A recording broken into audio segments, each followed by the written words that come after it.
오늘은 열왕기 이제 14장을 우리가 이제 공부를 합니다. 열왕기 이제 14장과 이제 15장을 우리가 이제 보게 되면은 좀 특징적인 것들이 이제 계속해서 이제 발견되어집니다. 이게 이제 열왕기 속에서 나타나는 이제 공동적인 특징인데 여러분 놓치지 말아야 될 것이 있습니다. 그 이제 지지난주에도 제가 이제 그 말씀을 드렸었거든요. 남유다와 북이스라엘에 특이한 점들이 나타나기 시작한다는 것을 여러분들이 조명하셔야 됩니다.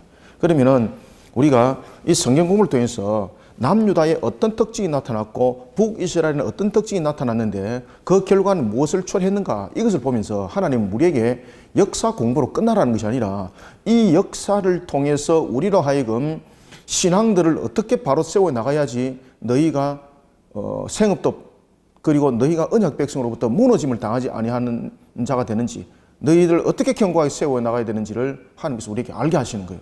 그래서 우리가 몇 년도에 누가 죽었더라, 몇 년도에 누가 왕이 되었더라, 이것보다 더 중요한 것이 있습니다. 물론 그것도 뭐 중요하지 않다고 말할 수는 없지만은 그것은 여러분들 그냥 역사의 한 흐름에 불과한 거예요. 만약에 성경을 여러분들이 그렇게 보신다면은 성경은 실수하고 실패하는 관점이 되는 겁니다. 그러면은 우리가 이제 지난주에도 우리가 봐왔고 오늘도 이제 14장과 15장을 통해서 계속적으로 지금 반복적으로 하는 이야기가 있거든요, 성경이. 그러면 성경이 계속해서 반복적으로 하는 이야기를 쫓아가야 되는 거예요. 왜 하나님께서는 이것을 반복적으로 계속 이야기를 할까? 노크를 해야 되는 거예요. 그런데 그 노크를 하는 속에 무엇이 있는가 하면은 반복적으로 말씀하신 그 가운데 결론이 딱 항상 나오게 돼 있어요. 그럼 그 결론이 무엇인가? 오늘 성경이 그것을 가르쳐 주고 있습니다. 자, 그러면 우리가 남유다에 대한 왕국과 남유다 왕국과 북이스라엘의 여러분 왕국의 중요 부분들을 보면은 남유다의 왕국의 통치 기준은 무엇일까요, 여러분들요? 남유다 왕국의 통치 기준. 성경이 계속 그 이야기를 해요. 이거는 남유다 왕국뿐만 아니라 북이스라엘 왕국의 다 통치 기준이거든요, 통치 기준. 이 통치 기준이 뭔가 하면은 북이스라엘에는 누가 초대 왕이었습니까? 여로보암 1세였죠. 그리고 남유다는 이미 그 전에 다윗으로부터 이 정권들이 이어져 내려옵니다. 혈통적인 측면에서. 물론 초대왕에 대해서는 사울이 초대왕으로서 세워졌습니다만은 이스라엘의 정통성은 사울이라기보다는 다윗의 정통성을 통해서 설명을 해 나가고 있는 것을 볼 수 있습니다. 그런 이스라엘, 하나님께서 남과 북을 가리지 아니하고 통치의 기준을 정해준 것이 있습니다. 그 통치의 기준에 정해준 것이 뭔가 하면 오늘 성경에서 계속해서 그 내용들을 반복적으로 이야기를 하는 거예요. 그게 뭔가 하면은 우리가 여러분들 보십시오. 3절에 보면은 다윗과 같이 아니하였으며 라고 말하고 있습니다. 그러면은 이 남과 북에 대해서 특히 통치 기준, 그리고 북이스라엘을 갈라진 북이스라엘 향해서도 하나님께서 통치 기준을 설명해 주었었는데 그것이 뭔가 하면은 다윗의 믿음과 행위입니다. 그죠? 그러니까 다윗과 같이 하라는 겁니다, 그 기준이. 그런데 왜 제가 여러분들 다윗의 믿음과 행위라고 말하는가 하면은 다윗과 같이 하라는 것은 여러분들요, 이것을 오해해가지고 다윗이 엄난하고 타락하고 이것을 그냥 닮아가는 이런 다윗이 돼서는 안 된다는 거죠. 그래서 우리가 하나님께서는 다윗에게 주신 그 다윗 왕국을 통해서 주신 하나의 약속이 있었는데 그것은 뭔가 하면은 너희 아버지 다윗과 같이 나의 법도와 율례를 지켜 행하면이었습니다.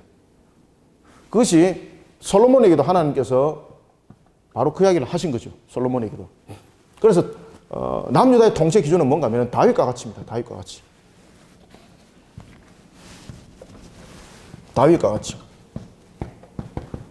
그런데 이 통치 기준이 다윗과 같이라는 부분에 대해서 이 속에는 무엇이 있는가 하면 다윗의 믿음과 행위입니다. 그죠? 다윗의 믿음과 행위. 여기서 다윗의 믿음과 행위는 무엇입니까? 하나님의 법도와 규례를 준행하는 것. 이것이 북이스라엘에도 하나님께서 내리신 통치 기준이죠. 그렇지 않습니까? 이런 통치의 기준을 이들이 지켰는가라는 것입니다. 그래서 성경은 그것을 계속해서 우리에게 조명해주고 있습니다. 이것을 지켰는가? 이것을 지켰는가? 북이스라엘의 역사를 돌아보면서도 이것을 지켰는가? 남유다를 통해서도 이것을 지켰는가? 통치의 기준에 대해서 그들이 준행을 어떻게 했는가? 여기에 대해서 OX에 대해서 성경이 계속해서 이야기를 하고 있습니다. 그죠? 그 다음에 우리가 남과 북의 또한 기준을 보면은 통치의 기준이 있는가 하면은 그들의 또한 삶의 그리고 신앙의 나름대로의 자신들의 기준이 있었습니다.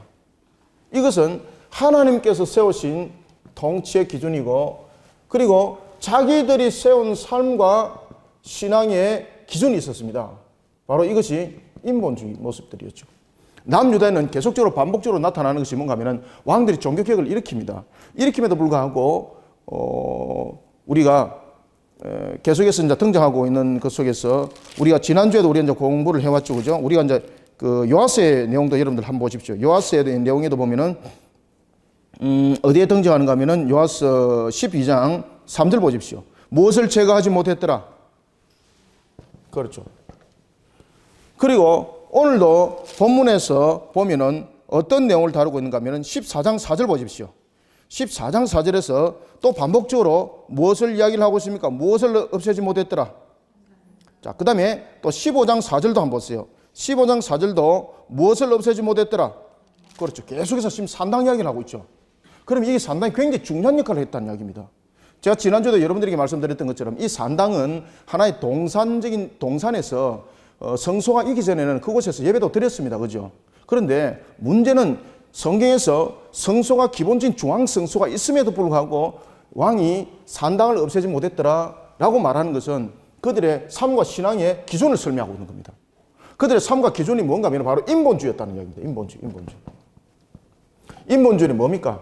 하나님의 기준을 맞추는 것이 아니라 자신들의 기준을 맞추어 가는 거예요.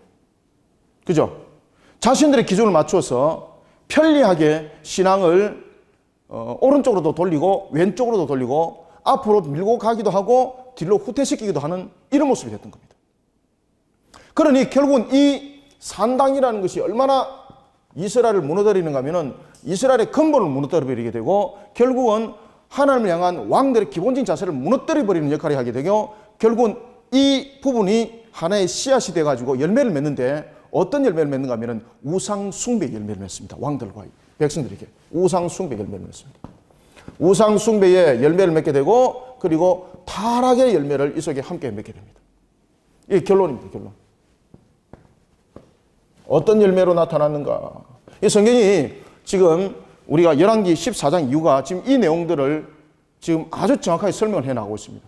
그러면은 북이스라엘은 하나님께서 다윗과 같은 그런 모습으로 세워져라. 하나님의 법도와 규례를 지켜 준행하는 자가 되어라. 라고 말했을 때에 그들은 어땠는가? 그들의 삶과 신앙은 어떤 인본주의였습니까? 무슨 길을 걸었더라? 여로보암의 길을 걸었더라. 이것이 끝까지 나와. 끝까지. 여로보암의 길. 여로보암의 길 바로 무엇입니까? 인본주의죠. 인본주의. 이 여로보암은 여러분들이 잘 아시는 것처럼 통치의 기준을 하나님의 통치가 아니라 사람의 통치의 기준으로 맞춰 나가는 거죠. 첫 번째, 여로보암이 북이스라엘 백성들이 남유다로 가는 유출을 방지하기 위해서 무엇을 세웠습니까? 중앙성소를 지어버리고 이 중앙성소를 대신하는 베델과 단을 등장시키죠. 그런데 베델과 단을 등장시키는데 중요한 것은 뭔가 하면은 이것이 무엇이 됐다는 이야기입니까? 제단이 되어버립니다. 제단. 그리고 두 번째는 여로보암의 길들은 이와 같이 신앙적인 측면에서 금송아지라는 신상을 만들어서 하나님께서 말씀하신 그 계명과 법도와 규례를 잃어버리게 만드는 거죠. 그죠? 계명과 법도와 규례를. 그래서 여기서 금송아지는 결국은 이것을 우상이라고 그들은 말하지는 않지만은 이것을 하나님의 신상이라고 말을 하고 있습니다. 신상. 결국은 여러분들이 잘 아시는 것처럼 이것은 십계명의 내용들을 거부하는 내용들이 되겠습니다. 그런가 하면은 세 번째는 왕이 종교와 정치와 모든 군사를 다 휘어잡고 이끌어가는 측면이 있어서 그 당시에 제일 중요한 것은 종교의 세력화였습니다. 군사를 지고 정치를 지고 경제를 지기 위해서는 종교를 지지 않고는 종교를 손아귀에 넣지 않고는 일할 수 있는 것이 아무것도 없었습니다. 그래서 왕이 북이스라엘의 집권을 강화하기 위해서 제일 먼저 그가 이런 성소 개념을 바꾸고 금송아지, 송아지를 세운 다음에 그런데 문제는 레위인들을 그대로 제사장으로 두게 되면 이것이 없어지게 되는 거죠. 그래서 후속 조치로 무엇을 취하게 됩니까? 제사장들을 레위인에서 누구로 바꿉니까? 평민으로 바꾸죠. 그때 이 평민은 기준이 무엇입니까? 왕을 지지하는 자, 왕의 명령을 따르는 자. 그리고 네 번째는 왕이 여로보암 길을 통해서 무엇을 했습니까? 절기를 하나님께서 말씀하신 절기를 지키는 것이 아니라 자신들의 상황에 맞춘 절기죠. 상황에 맞춘 절기. 그래서 7월 14일을 언제로 옮깁니까? 그렇죠. 8월 14일로 옮겨버릴 거죠. 북쪽이 추수가 늦으니까 이 북쪽의 추수의 내용들을 맞춰서 모든 것을 변화시켜 버리더라는 것입니다. 그러면은 이런 결과 속에서 맺혀진 결론의 열매는 무엇인가? 결국은 우상 숭배와 그리고 타락이었는데, 이런 우상 숭배와 타락의 남과 북의 공통된 결론이 뭔가 하면 멸망이었습니다. 멸망. 패망이었습니다. 성경은 이것을 우리에게 가르쳐 주고 있습니다. 그러면은 우리가 14장부터 이제 공부를 하면서 여러분들 무엇을 계속해서 발견하고 확인해야 되는가 하면은 내 속에 있는 산당은 무엇인가 발견해야 되는 것이고요. 내 속에 있는 여로보암의 길은 무엇인가, 이것을 발견해서 모든 것을 여러분들요 자신들의 죄 속에서 드러나고 있는 것을 갖다가 철저히 끌어내서 회개신앙 속에서 십자가의 못을 박는 죄를 죽이는 현상들이 나타나야 되는 겁니다. 이것을 칼빈도 그렇고 오웬이 그 이야기를 하고 있는 겁니다. 그것을 우리가 이제 우리가 중생하는 과정 속에서 계속해서 이어지는 것이 성화 과정인데, 이 속에서 일어나는 것이 우리의 원죄는 십자가로서 예수 그리스도의 대속의 값으로서 해결됐지만 남아있는 것이 죄예요, 여러분들요. 이것은 우리의 모든 모습 속에서 끝까지 가는 거예요.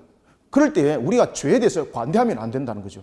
지금 이 모습 속에서는 죄에 대해서 관대한 모습들이 세워진 거죠. 그러니까 결국은 무너짐을 당할 수밖에 없다는 거죠. 그러면 우리는 이 속에서 무엇을 우리에게 조명해주고 있는가 하면은 어떤 경우 속에서도 우리의 산당, 우리의 여로보암은 존재에서는 결국은 패망의 길을 간다는 겁니다. 그러면은 우리의 모습 속에서 우리의 신앙과 우리의 삶의 모습에서 산당의 요건을 가지고 있는 것은 무엇인가? 그죠? 산당이라는 것은 여러분 우상 숭배터가 아니었거든요. 우상 숭배터가 아니었는데 이것이 왜 나중에 우상 숭배와 타락으로 바뀌게 됩니까? 자신들의 편리 위주, 자신들의 신앙의 편리, 그리고 자신들이 생각하고 있는 방식에서 신앙을 하다 보니까 산당이 결국은 우상 숭배와 타락의 요소가 되어버린 겁니다. 그렇기 때문에 우상 숭배 요소는 안 가지고 있더라도 내 편리적으로 하는 신앙이 없는가, 내 기준에 맞춰서 하는 신앙은 없는가, 이것을 발견하라는 겁니다. 그리고 이것을 철저히 회개해서 하나님의 말씀에 우리가 자신을 올려놓는 모습이 되어야 된다는 거죠. 그런가 하면은 또한 여로보암의 길들 속에 나타나고 있는 우리의 모습들은 없는가, 이것이 성경이 우리를 조명해주고 있는 것입니다. 자, 그러면 우리가 이제 14장을 우리가 보도록 하겠습니다. 아시겠죠? 그와 같이 14장의 내용들을 통해서 우리가 이제 이 이유를 통해서 우리가 봐야 될 것은 남유다 왕과 북이스라엘 왕들의 통치 기준, 그러면 하나님이 말하는 통치의 기준은 무엇이고 그들이 말하고 있는 그런 모든 기준들은 무엇이었는가라는 것을 통해서 우리가 이런 내용들을 성경을 통해서 함께 볼 줄 알아야 되겠습니다. 자, 이제 14장 이제 본문 내용들을 우리가 하나하나 보면서 진행을 하도록 하겠습니다. 자, 이스라엘의 왕 여호아하스의 아들 요아스 제2년에 유다의 왕 요아스의 아들 아마샤가 왕이 되었습니다. 자, 우리가 이제 성경을 우리가 읽다 보면은 왕들이 이름들이 동명이인들이 계속 등장하죠, 그죠? 계속 등장하죠. 뭐 우리답고 어디 뭐 동명이인들이 없습니까? 동명이인들이 계속 등장하는 것은 그 이름들을 즐겨 썼다는 이야기죠. 왜냐하면 그 대체로 이제 이름들이 즐겨 썼던 이름들이 보면은요, 무엇과 대체로 연결되어 있는가 하면 신앙과 연결이 많이 되어 있습니다. 신앙과 그런 신앙관과 연결이 되어 있는 이름을 사용했으면은 그런 신앙관에 맞는 행동을 해야 되는데, 겉모습은 신앙관으로서 이런 모습입니다 라고 말하지만은 속은 전부 다 썩어 내려앉았더라는 이야기입니다. 그래서 이제 동명이인 관계 이런 것들 속에서도 우리가 이제 봐야 될 것은 이들이 동명이인의 이름들이 보면은 대부분 다 신앙적인 관점에서 이름들이 올라오거든요. 그런데 그 왕들의 모습을 비춰볼 때 이제 성경은 뭐라고 말하는가 하면은 겉은 화려했지만 속은 썩었더라. 그죠? 겉모양만 신앙의 모습을 그렸는데 속은 신앙을 가지고 있지 아니하는 완전히 세속주의 속에 있는 모습이었더라. 그러면서 산당을 짓고 여로보암의 길을 갔더라는 이야기입니다. 이해가시죠? 그래서 여러분들요, 여기서 오늘 본문에서 보면은 이스라엘 왕 요아스, 이 동명이인이잖아, 그죠? 그 다음에 유다 왕 아마샤, 이 전부 다 이 신앙 속에서 전부 다 마치 볼 수 있는 그런 이름들이거든요. 그런데 이 요아스는 성경에서도 이야기를 합니다. 여로보암의 길을 갔더라. 아마샤 성경 말합니다. 산당을 째가지 못했더라. 공통적으로 그 이야기를 계속하고 있는 거예요. 그가 왕이 되었습니다. 아마샤의 어머니를 한번 보자고요. 성경에서 여러분들 여자의 이름이 등장하면 참 중요하다 그랬죠. 그의 어머니는 오늘 성경에서 뭐라고 말하는가 하면은 여호와께서 기뻐하신다라는 이름을 가진 어머니예요. 여호와 아따. 그의 어머니가 여호와 아딴이었더라. 응? 여호와 아딴.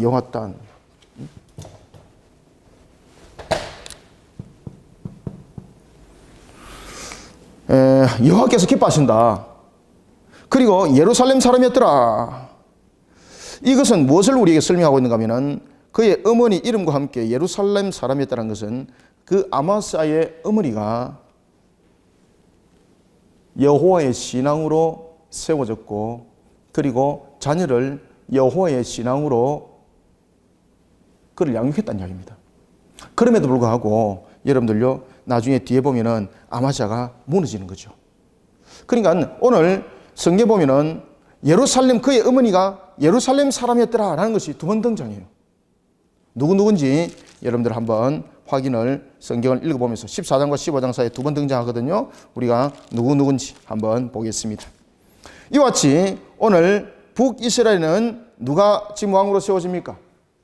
남유다에는 왕이 누구죠? 아마샤죠. 그죠? 남유다에는 오늘 본문에도 이야기하고 있는 것처럼 아마샤가 왕으로 세워지고 그 다음에 북이스라엘에는 이스라엘 역사에서 가장 그 경제적으로 부강한 그런 시대를 살았던 여로보암 2세 경제적으로 아주 그리고 여로보암 2세는요 오늘 이제 성경도 이제 보면은 여러분들이 이제 그 이야기를 성경을 하고 있습니다만은 여로보암 2세 때에 그 당시에 주변에 아람이라든지 이런 나라들이 내분이 있어가지고 굉장히 혼란스러울 때였습니다. 그때에 하나님께서는요 여로보암 2세를 통해서 북쪽 지경을 솔로몬 시대에 그 땅을 전부 다 복원시키는 거예요. 그리고 그 이상 땅들을 넓혀 나갈 정도로 여로보암 2세 때는요 군사적으로 경제적으로 북이스라엘 역사 속에서 가장 활발했고 그리고 부강했던 그런 시대였습니다. 그런데 이 시대에 우리가 여러분들이 이제 성경에서도 나타나고 있는 것처럼 요나가 이 시대 때에 선지자로 쓰임을 받았었습니다. 그죠? 그 요나가 어디에 여러분 복음 전하러 갑니까? 하나님께서 어디에 전하러 가라 그랬습니까? 예? 니누에로 가라 그랬지 않습니까? 니누에로. 그죠? 아수르로 가라 그랬지 않습니까? 그래서 우리가 북이스라엘의 역사를 통해서는 여로보암 2세가 아마샤와 함께 등장하는데 이들에게 공통적인 내용들이 오늘 이 내용을 전부 다 담고 있습니다. 그리고 이스라엘의 남과 북의 왕들의 역사를 돌아보면 이 내용들을 전부 다 공통적으로 담고 있습니다.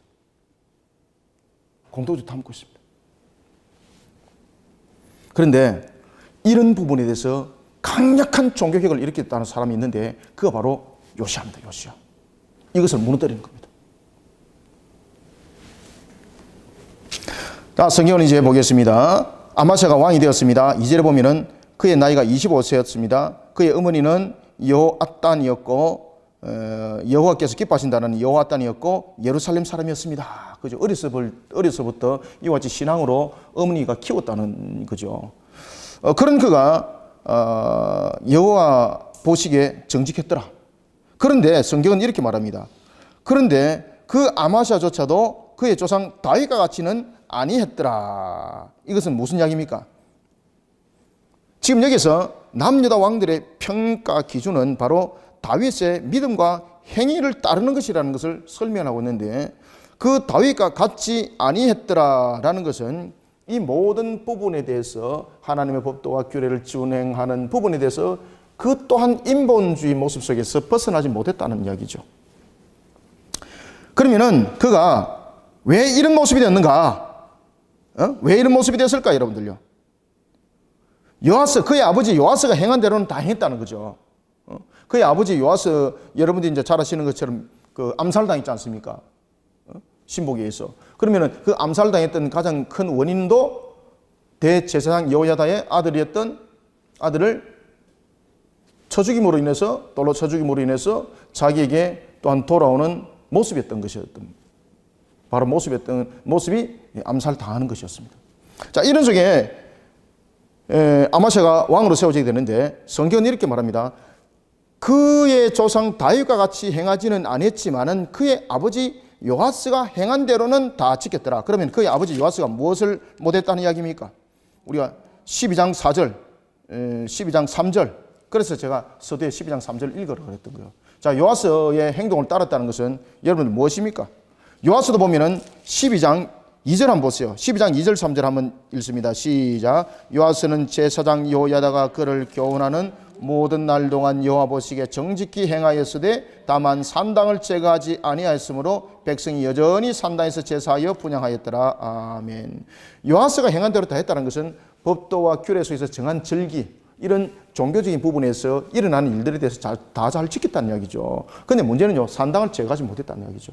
이거는 무엇인가 하면은 그럼에도 불구하고 그의 신앙이 완전한 개혁을 일으키지 못했다는 이야기입니다. 그러면은 왜 이런 인본주의 속에 세워질 수밖에 없었는가? 그것이 상황입니다, 상황. 여러 가지 부분에서. 그러니까 우리가 여호와의 신앙은 타협점이 우리 눈에 보이기 시작하면요, 상황이 우리 속에 들어오게 되어 있습니다.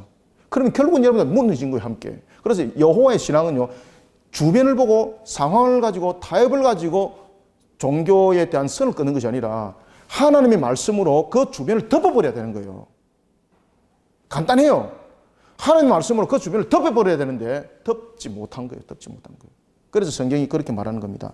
요아스가 행한 대로는 다 행하시되 다윗의 그 정직함은 다윗과 같이는 행하지 못했더라. 그러면서 4절이 그런 이야기를 하지 않습니까? 함께 읽어봅니다. 시작.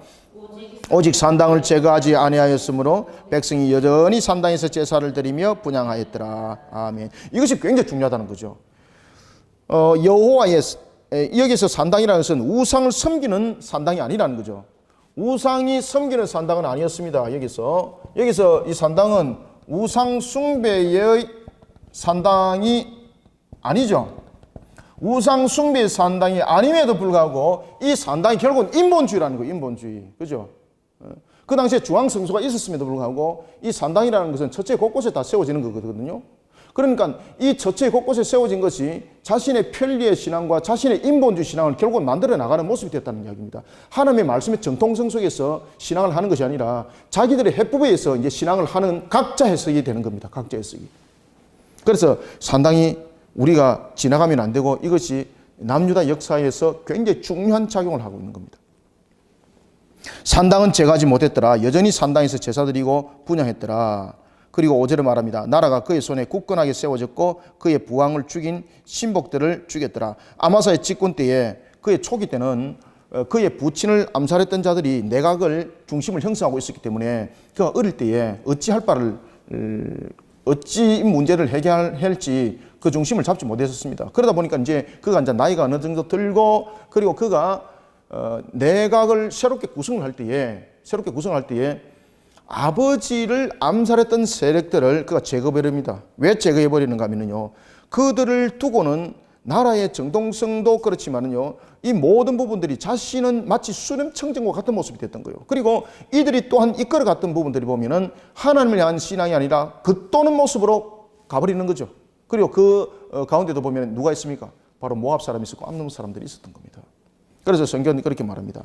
그들을, 신복들을 죽였더라. 그런데 오늘 성경에서 여러분들 주목하셔야 될 것은 무엇을 주목하셔야 되는가 하면은 오늘 5절과 6절을 함께 주목하셔야 돼요. 오늘 5절과 6절을 주목하실 때에 이 본문에서 나타나고 있는 것처럼 아마샤가 아버지를 죽였던, 자기 아버지를 암살했던 암살자들을 처형할 때에 바로 처형하지 못했습니다. 그죠? 그가 그 당시에는 이 암살자들이 함께 내각들을 간섭하고 있었기 때문에 이 아마샤가 어떻게 이들을 처리할 수가 없었습니다. 그런데 하나님께서 이 아버지의 암살자들을 처리하도록 하는 그 시점이 있었는데 그것이 뭔가 하면은 아마샤가 장성한 분량이 이르게 될 때입니다. 장성한 분량. 첫 번째는 그가 육신으로도 장성한 분량이라고 할 수 있는데 그가 만약에 육신으로만 장성했다면 아버지 암살자 처벌 못합니다. 처형 못합니다. 그러면은 여기서 아버지의 암살자를 제거할 수 있었던 가장 큰 요인이 무엇이었는가 하면요, 아마시아가 하나님을 향한 신앙으로 세워졌을 때입니다. 하나님을 향한 신앙으로.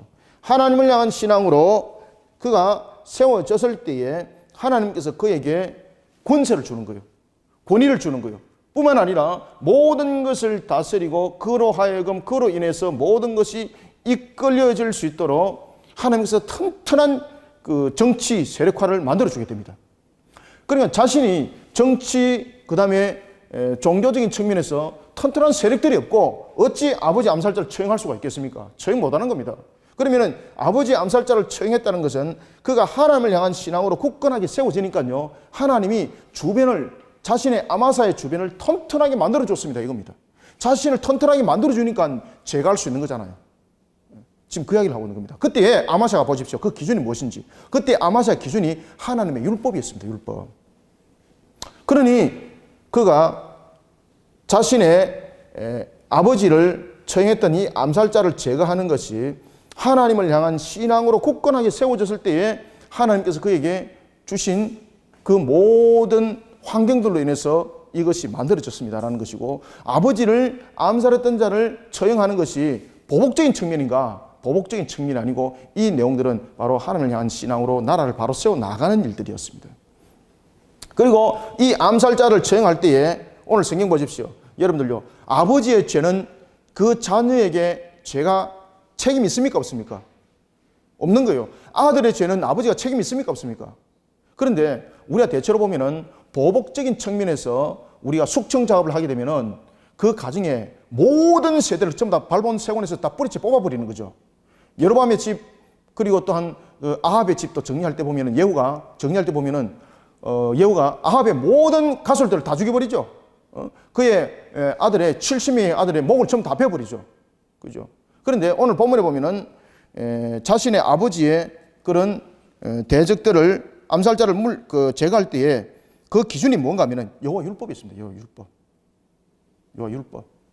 이것이 아마시아 기준이었어요. 그런데 이 아마시아의 기준이 왜 무너졌는가? 이 산당 때문에 무너진 거예요. 산당 때문에. 아무것도 아닌 것 같은데 이 산당 때문에 무너졌어요. 산당 때문에. 자, 6절 한번 읽어보겠습니다. 시작. 왕을 죽인 자의 자녀들은 죽이지 아니하였으니 이는 모세의 율법책에 기록된 대로 함이라. 곧 여호와께서 명령하여 이르시기를 자녀로 말미암아 아버지를 죽이지 말 것이요 아버지로 말미암아 자녀를 죽이지 말 것이라. 오직 사람마다 자기의 죄로 말미암아 죽을 것이니라 하셨더라. 아멘. 자, 여기서 두 가지를 암시합니다. 첫 번째는 아마샤가 하나님의 법을 따라서 이 내용들을 집행을 했다는 이야기고, 또 하나는 오늘 여러분들 끝부분에 보십시오. 6절 끝부분에 뭐라고 말하고 있습니까? 자기의 죄로 말미암아 죽을 것이니라 하셨더라 라고 말하고 있습니다. 이것은 무엇을 암시하고 있는가 하면은 아마샤가 왜 죽는가? 지금 그것을 암시적으로 함께 두 가지를 다 설명하고 있어요. 두 가지를. 결국 이것 때문에 끝난다는 겁니다. 이것 때문에, 산당 때문에. 아마샤가 여호의 손자, 8절 봅니다.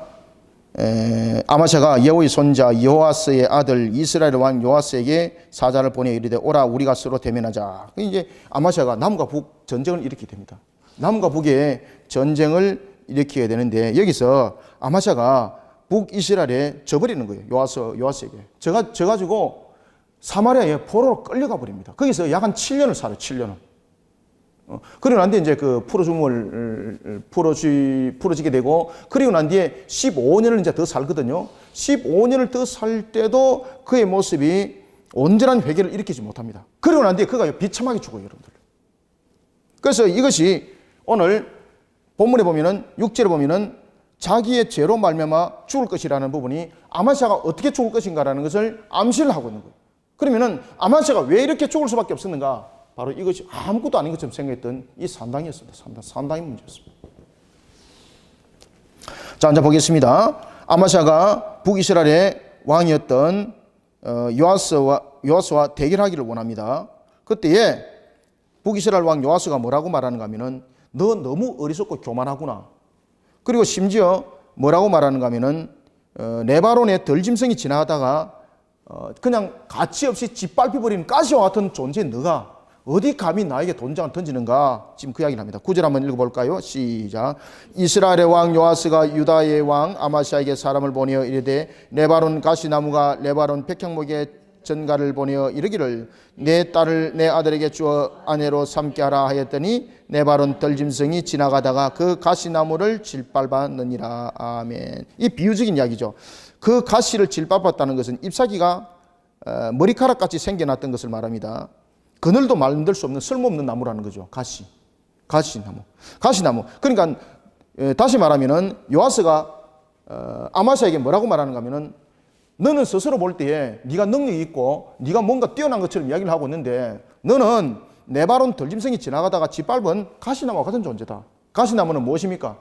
햇빛에 그늘조차도 가릴 수 없는 가치 없는 나무. 볼 때는 나무이기 때문에 거창하게 보이는데 이것이 가까이서 보면은 아무 쓸모없는 것. 그리고 그 가시나무 밑에 있는 짐승들은 그 가시나무에서 첫 번째 먹을 거 공급 못 받죠. 두 번째 휴식을 취할 수 없죠. 그러니까 다시 말하면은 너가 지금 하고 있는 행동은 얼마나 허무맹랑한 행동인가 지금 네가 알고 있는가? 네 주변에 무엇이 있는가?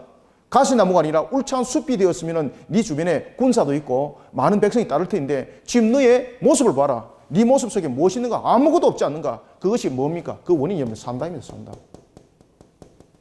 자신이 하나님의 율법을 준행하면서 뭔가를 키워나간 것 같은 큰 나무가 되어 있었습니다. 그런데 그런 모습 속에 그는 북이스라엘을 향해서 그가 선전포고를 합니다. 그런 모습 속에 하나님은 북이스라엘의 요아스의 왕을 통해서 아마스의 모습을 보도록 하는 거예요. 그 아마스의 모습은 바로 뭔가 하면 가시나무라는 거죠. 가시나무. 멀리서 볼 때는 웅장하고 화려해 보이지만은 가까이서 보니까 가시나무 그 밑에 먹을 것이 없으니까 들짐승도 없죠. 그리고 그늘이 안 지니까 누가 거기에 쉼을 얻으러 옵니까? 쉼을 얻으러 오지도 않는 거예요. 이런 자신의 모습을 아마시아가 깨닫지 못했다고 지금 하나님께서 요아스의 입을 통해서 알게 하는 거예요. 깨닫게 하는 거예요. 그런데 아마시아가 이것을 깨닫지 못합니다. 무엇이 기준인가? 다 이런 속에서 여러분 무너진 겁니다. 이런 속에. 그 하찮다 여기고 가볍게 여겼던 이 속에 무너짐을 당했던 모습. 저와 여러분들의 모습도 그런 거예요. 마치 우리의 신앙들이 겉으로 볼 때는 화려한 울창한 숲과 같지만은 가까이서 오면 볼수록 가시나무와 같은 혹시 우리의 모습들은 없는가? 우리가 되돌려 봐야 하는 것입니다. 가시나무는 멀리서는 여러분들 우리가 잘 구별하지 못하지만 가까이서는 구별할 수 있잖아요. 그늘도 그리고 열매도 맺지 못하는 짐승들에게 열매도 공급해 주지 못하는 그런 나무가 돼서는 아니 된다는 거죠. 그래서 그런 나무는 결국은 어떻게 되는 겁니까? 6절이 또다시 이야기를 합니다. 자기의 죄로 말미암아 죽을 것이다. 이것이 전부 다 아마시아를 암시하는 내용들이에요. 그래서 하나님께서 지금 북이스라엘을 향해서 선전포고를 하고 있는 그 아마시아를 향해서 하나님께서는 요아스의 입을 통하여 아마시아의 모습을 돌아보도록 합니다. 그런데 아마시아가 여기 대해서 신앙적인 무감각이 드러나기 시작하는 겁니다. 신앙적인 무감각. 그러니까 겉으로 볼 때는 화려하게 신앙했고 겉으로 볼 때는 모든 법도와 규례를 지킨 것 같지만은 그 속알맹이는 하나님과 교통함이 없었다는 거죠. 무엇이 원인이었다고요? 다 이것이 원인이었습니다. 그러니 신앙 속에서는요, 여러분 사소한 것조차도 하나님의 말씀으로서 모든 것을 덮어야 되는 것이지 하나님의 말씀 속에서 그것을 타협을 이루어서 부분적으로 양보할 것 던져버리고 이렇게 신앙해서는 여러분들요 결국은 아마사처럼 하나님의 음성 듣지 못하고 세상의 사람들로부터 하나님의 음성을 들려줘도 그것조차도 듣지 못하고 결국은 여러분들 조롱당하고 무너지게 되는 겁니다. 그 하나님의 경고 음성을 무시했습니다. 그리고 그가 싸웁니다. 그런데 여러분들 보십시오. 어떤 결과가 초래됐는지. 10절에 보면은 네가 에돔을 쳐서 파하였으므로 마음이 교만하였으니 스스로 영광을 삼아 왕궁에나 네 집으로 돌아가라. 어찌하여 화를 자초하여 너와 유다가 함께 함께 망하고자 하느냐 하나. 아마시아가 11절 어떠하더라? 그렇죠. 듣지 않으더라. 아시겠습니까? 듣지 않았더라. 그리고 그가 유다왕 아마시아가 유다의 베세메스에서 대면을 합니다. 꼼짝없이 대패버려요. 그리고 13절 보세요. 유다왕 요아스가 베세메스에서 북이스라엘 왕 요아스에게 사로잡혀가지고 사마리아에 끌려갑니다. 그 속에서 그가 7년의 포로 생활을 하는 겁니다. 7년의 포로 생활. 그때에 이제 그의 아들이었던 우리 이제 본문에 이제 등장하는 아사랴. 이 아사랴는 그 우시아의 본명입니다. 그의 아버지가 이제 없을 때에 그 우시아가 그의 아버지를 대신해서 왕으로, 그리고 또한 그의 아버지가 돌아와서 15년을 또 함께 다스리니까 그 우리가 성경에 보면은 그 남과 북의 이스라엘 역사에 있어서 제일 많은 그 통치 기간을 가지고 있는 사람이 누군가 하면은 우시아입니다. 우시아는 통치 기간이 52년이었습니다. 이 52년의 통치 기간 속에서 아버지와 함께 보내는 시간이 여러분들 24년이에요. 24년. 이 속에는 무엇이 있는가 하면은 아버지가 돌아와서 귀환해서 함께 다스렸던 15년. 알겠습니까? 아버지가 돌아와서 함께 다스렸던 15년. 그리고 아버지가 끌려갔던 세월의 7년. 그리고 난 뒤에 우시아가 무슨 병을 얻습니까? 발병을 얻게 되죠. 그래서 자신의 또 아들과 함께 다스렸던 이 통치기간을 다 합쳐서 여러분들 이 속에서 공유된 통치기간이 24년입니다. 24년. 자, 이와 같이 아마샤가 포로로 끌려가게 됩니다. 얼마나 여러분들 비참하게 끌려가는지, 심지어 여러분들 성전에 있는 것, 그리고 왕궁의 곳간에 있는 것까지 전부 다 흘리고 다 털려버립니다. 그리고 사람들은 볼모로 끌려가게 됩니다. 14절은 말합니다. 함께 읽습니다. 시작. 또 여호와의 성전과 왕궁 곳간에 있는 금, 은과 모든 기명을 탈취하고 또 사람을 볼모로 잡고서 사마리아로 돌아갔더라. 아, 이거 여러분들 그죠? 얼마나 여러분들 비참하겠습니까? 그런 그가 여러분들요, 요아스가 죽고 여로보암 2세가 나라를 다스릴 때까지 그는 여전히 살아서 있습니다. 그럼에도 불구하고 아마샤는 자신에게 주어진 또 다른 기회, 또 다른 시간에 대해서 그가 깨닫지 못합니다. 그러자 결국은 어떤 역사가 일어나게 되는가 하면요, 자, 여러분들 한번 보십시오. 아마샤가 결국은 하나님께서 15년이라는 그런 생명의 연장을 다시 말하면 줬음에도 불구하고 19절 한번 읽어볼까요? 바로 돌이키지 못하니까 오늘 14장 6절에서 했던 그 내용대로 자기의 죄로 말미암아 죽습니다. 어떻게 죽는가 여러분 한번 보십시오. 어떻게 죽는가? 자, 아마샤 18절 19절 두 절을 읽습니다. 시작. 아마샤의 남은 행정은 유다 왕 역대지략에 기록되지 아니하였느냐? 예루살렘에서 무리가 그를 반역한 고로 그가 라기스로 도망하였더니 반역한 무리가 사람을 라기스로 따라 보내 그를 거기서 죽이게 하고. 아멘. 어떻게 됐다는 이야기입니까 지금? 그렇죠. 죽임을 당했다는 이야기예요. 요아스가 죽고 아마샤가 지금 풀려났거든요. 그리고 북이스라엘은 여로보암 2세가 지금 나라를 다스리고 있었습니다. 그러나 아마샤는 여전히 자신의 교만을 내려놓지 못했다는 이야기입니다. 그리고 자신에게 주어진 징계, 지금 북이스라엘이 끌려간 것이 지금 자신을 향한 하나님의 징계거든요. 이걸 영적으로 못 깨닫는 거예요.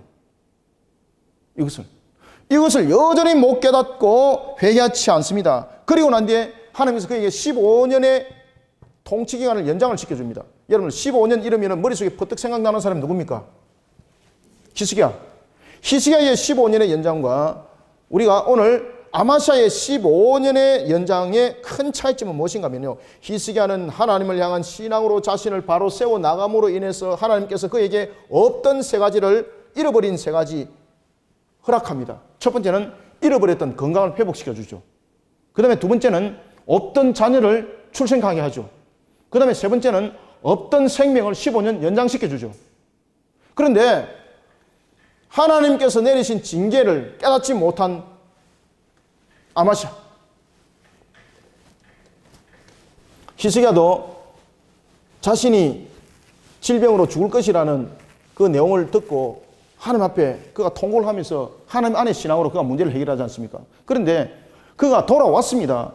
그가 지금 7년이라는 징계 속에서 그가 돌아오고 하나님께서 그에게 15년이라는 통치의 연장을 줬음에도 불구하고 그가 깨닫지 못하더라는 것입니다. 그래서 결국은 그에게 돌아갔던 것이 뭔가 하면 쫓김을 당해서 죽는 것이었습니다.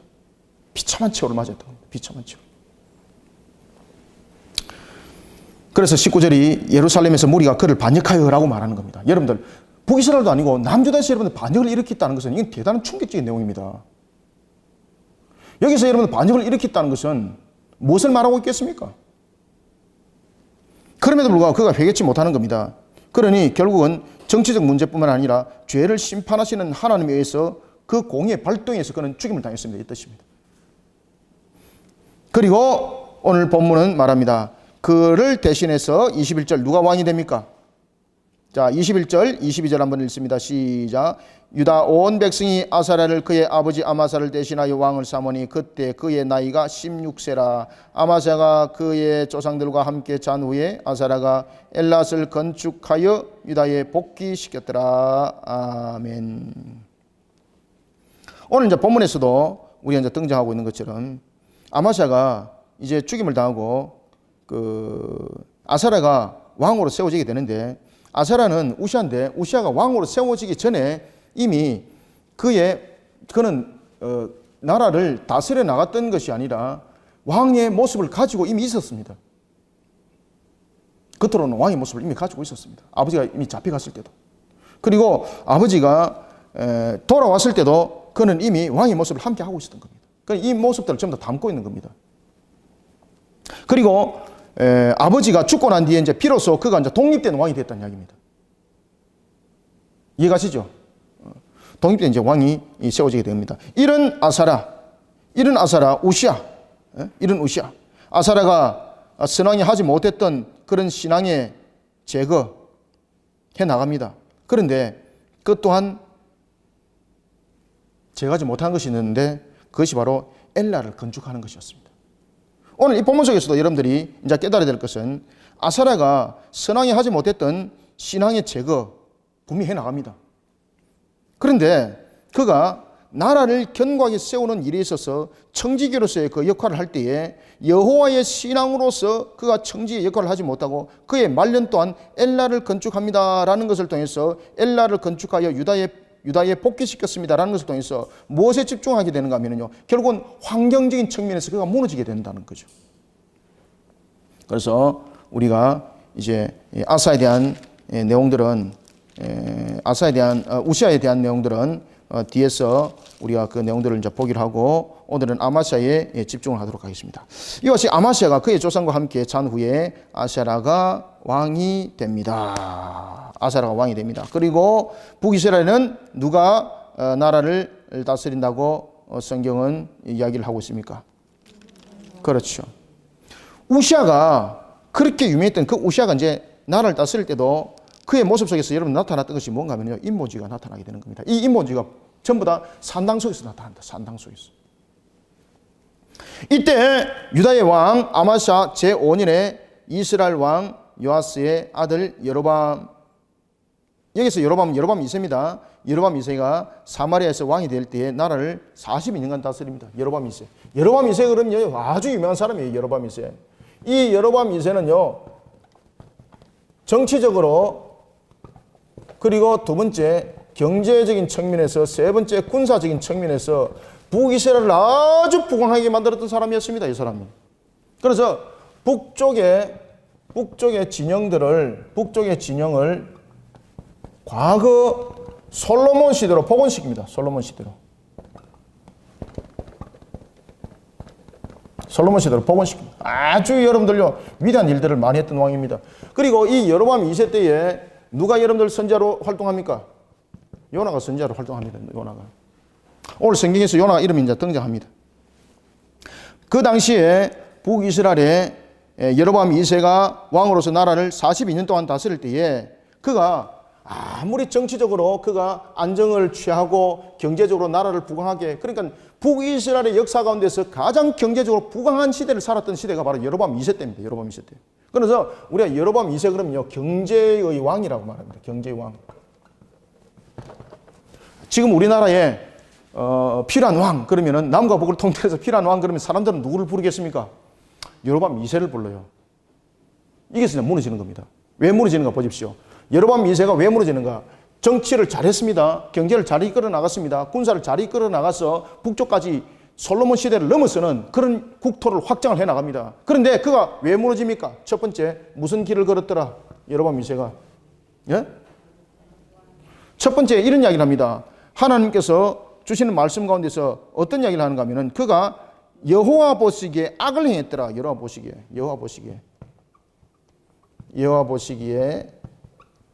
악을 행했더라. 두 번째 누구의 길을 걸었더라?